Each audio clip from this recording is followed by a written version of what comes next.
Bismillahirrahmanirrahim. Qala musannifu rahimahullahu ta'ala wa nafa'ana bihi wa bi'ulumihi fid daraini amin. Diteruskan lagi kitab Kifayatul Muhtaj pada menyatakan bicara Isra' dan Mi'raj bagi Nabi Sahibut Taj sallallahu alaihi wasallam oleh Asy-Syaikh Al-Imam Daud Al-Fatani, halaman yang kelima, baris yang paling bawah sekali dalam kurungan dan sentiasa berjalan ia baginda Muhammad sallallahu alaihi wasallam hingga berdapat dengan bau yang harum.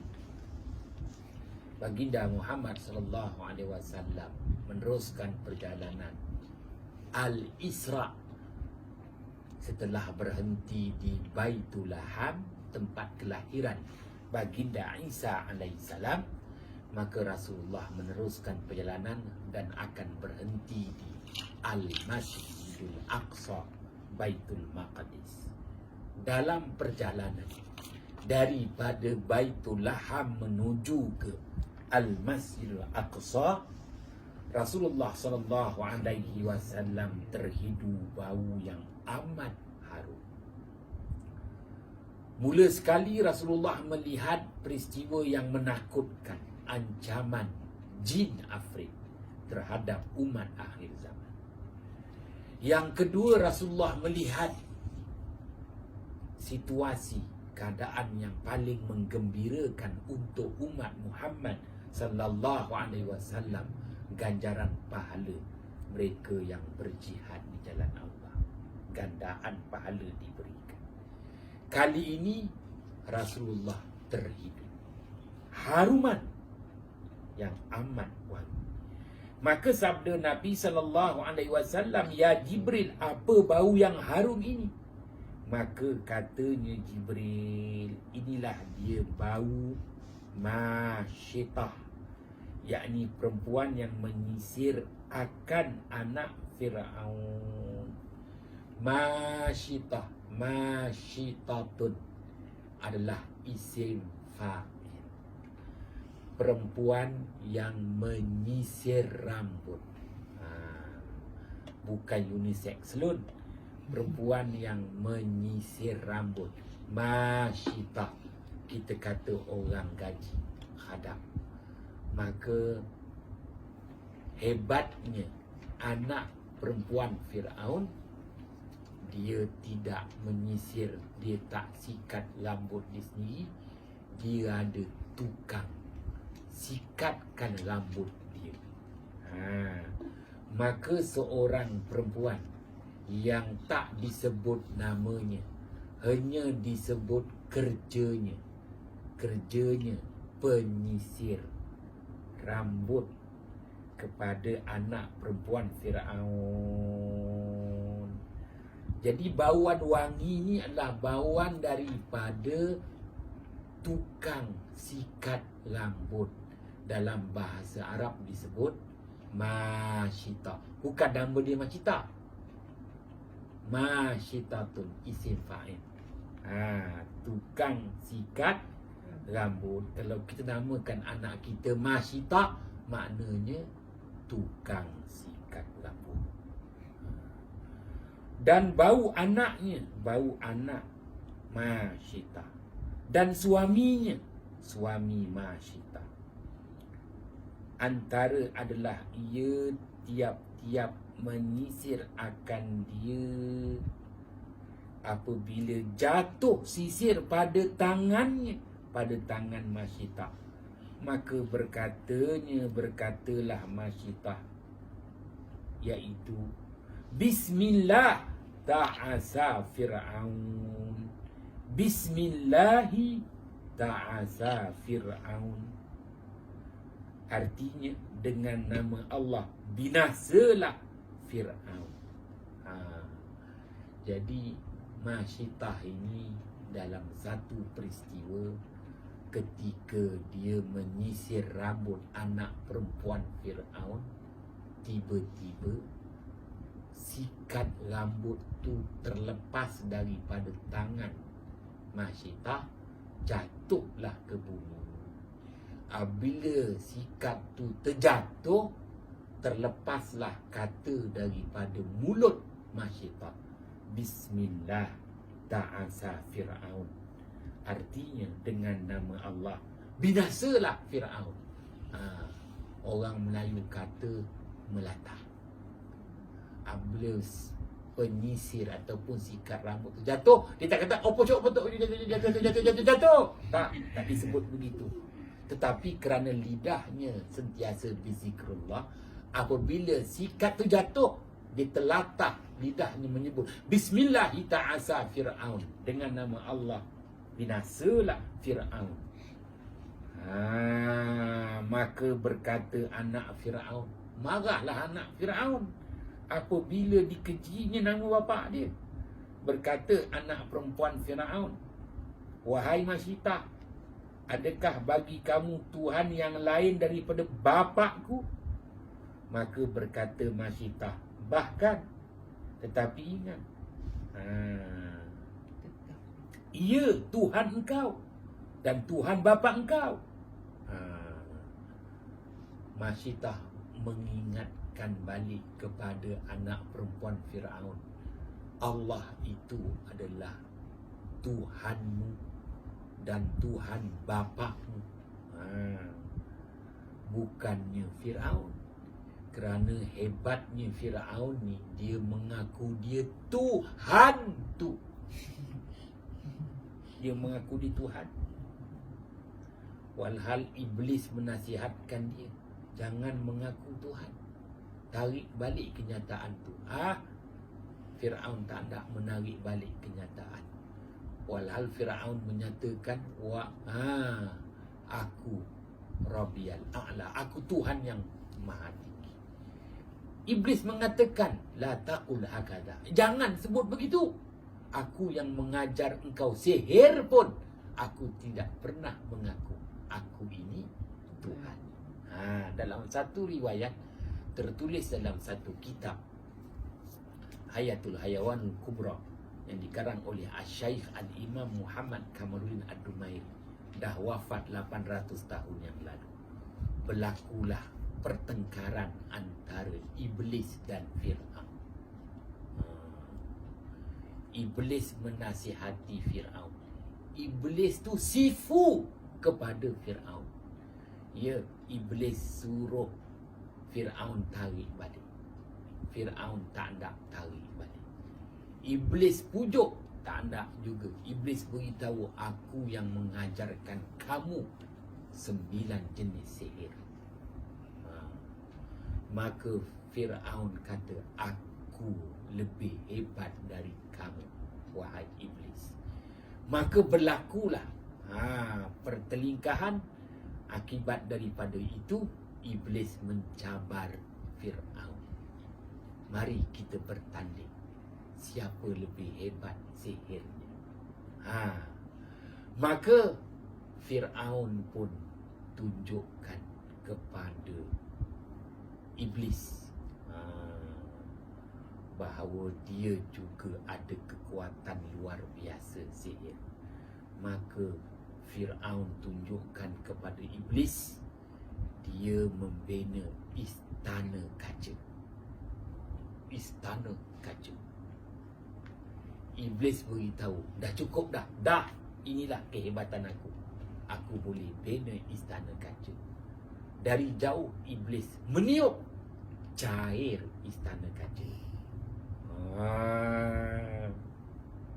Ceritanya, Fir'aun terkejal juga, tetap mengaku dia Tuhan yang maha tinggi. Walaupun dia telah diberi nasihat. Itu ceritanya. Fir'aun ni dia mengaku dia Tuhan tu.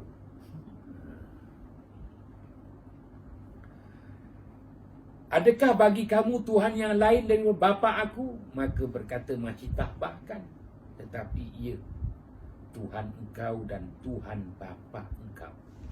Maka berkata anak perempuan Fir'aun itu, Adakah redha engkau bahawa aku habarkan bapa aku apa yang engkau katakan? Maka katanya Masyitah, bahkan silakan. Maka pergilah ia anak perempuan Fir'aun menghabarkan bapaknya Fir'aun. Maka diserunya akan dia. Maka tatkala datang ia Masyitah, maka kata Fir'aun baginya kepada Masyitah, adakah bagimu Tuhan yang lain daripada aku? Maka kata Masyitah itu, bahkan tetapi Tuhanku dan Tuhan kamu itu Allah Subhanahu wa ta'ala, Rabbi wa Rabbukallah. Masyitah berterus terang kepada Fir'aun. Maka tatkala mendengar Fir'aun akan dia, kenyataan pengakuan Masyitah, Rabbi wa Rabbukallah, Tuhan aku dan Tuhan engkau adalah Allah, sangat marahlah Fir'aun. Maka adalah bagi Masyitah itu suaminya dan dua anaknya, satu yang besar dan satu lagi yang kecil, lagi menyusu. Maka diseru pula akan suaminya dan menyuruh ia akan keduanya kembali kepada agamanya dan mengulangi ia akan keduanya. Maka enggan keduanya, suami dan anak Masyitah itu, daripada mengikut kehendak Fir'aun. Kemudian berkata Fir'aun bahawasanya aku hendak bunuh akan kedua kamu. Jikalau tiada kedua kamu kembali kepada agama kamu. Maka berkata Masyitah, kebajikan kamu bagi kami jika engkau bunuh akan kami, bahawa engkau jadikan kami pada kubur yang satu. Maka Masyitah minta, ada permintaan Masyitah dan keluarganya. Setelah dibunuh Masyitah dan keluarganya, letakkanlah Masyitah dan keluarganya yang dibunuh itu pada kubur yang satu. Maka engkau tanam akan kami sekalian padanya. Maka berkata Fir'aun, bagimu yang kamu tuntut itu, sebab ada kebajikan kamu bagi kami. Maka kata Fir'aun, kerana Masyitah ni dah berjasa dengan Fir'aun, permintaan Masyitah akan ditunaikan. Setelah dibunuhnya Masyitah dan keluarganya, maka mayat Masyitah dan keluarganya akan diletakkan dalam kubur yang satu. Maka menyuruh Fir'aun mendatangkan dengan satu kawah tembaga. Satu kawah tembaga belanga, ataupun kita kata kuali besar. Maka dipanaskan di atas api, padahal penuh air di dalamnya. Ada riwayat menyatakan minyak, minyak masak tu. Di sini Asy-Syaikh Al-Imam Daud Al-Fatani menyebut air. Kuali besar, kawah yang besar tu dinyalakan api, dipanaskan, diletakkan air sehingga mendidih air di dalamnya. Kemudian menyuruh menjatuhkan Masyitah dan suaminya dan anaknya ke dalam kawah yang menggelegak air itu. Maka dijatuhkan mula-mulanya akan suaminya. Maka dilemparkan suami Masyitah itu ke dalam kawah yang menggelegak air yang panas. Seorang demi seorang.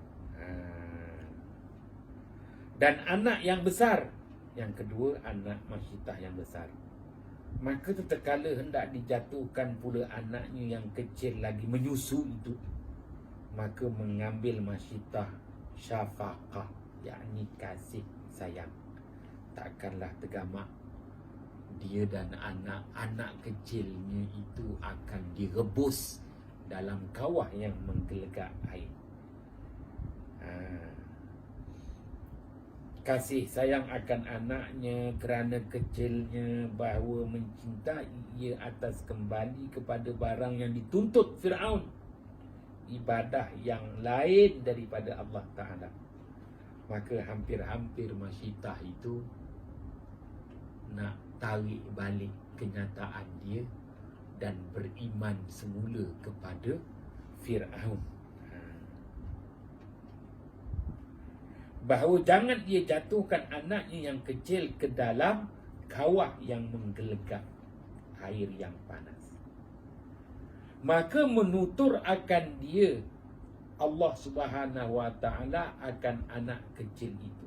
Allah menuturkan lidah bayi yang masih menyusu itu.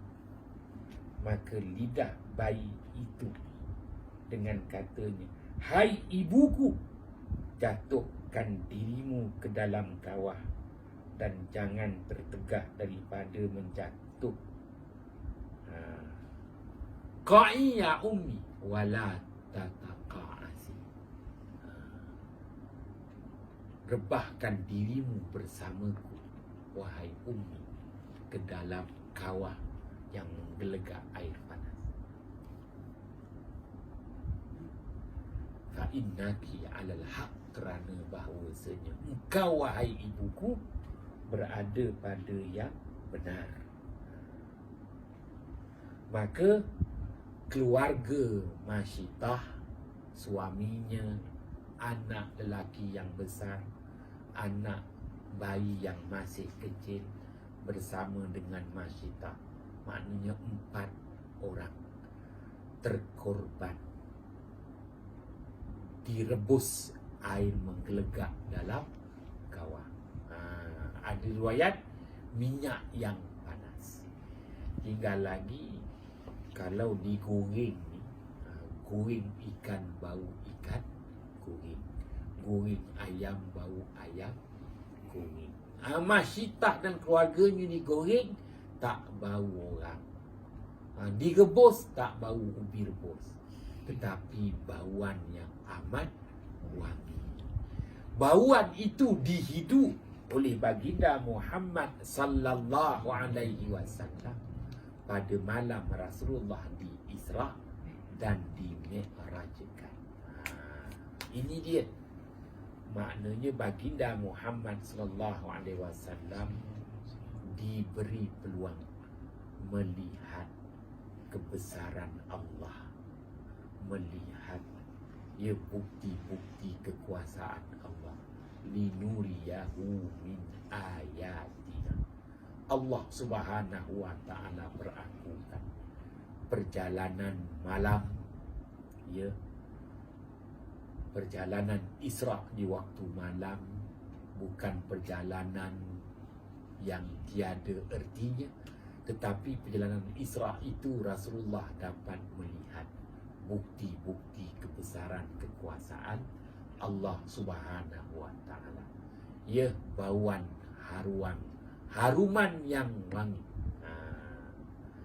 Maknanya itu sebagai bukti keredaan Allah kepada Masyitah dan keluarganya yang mempertahankan nilai-nilai iman.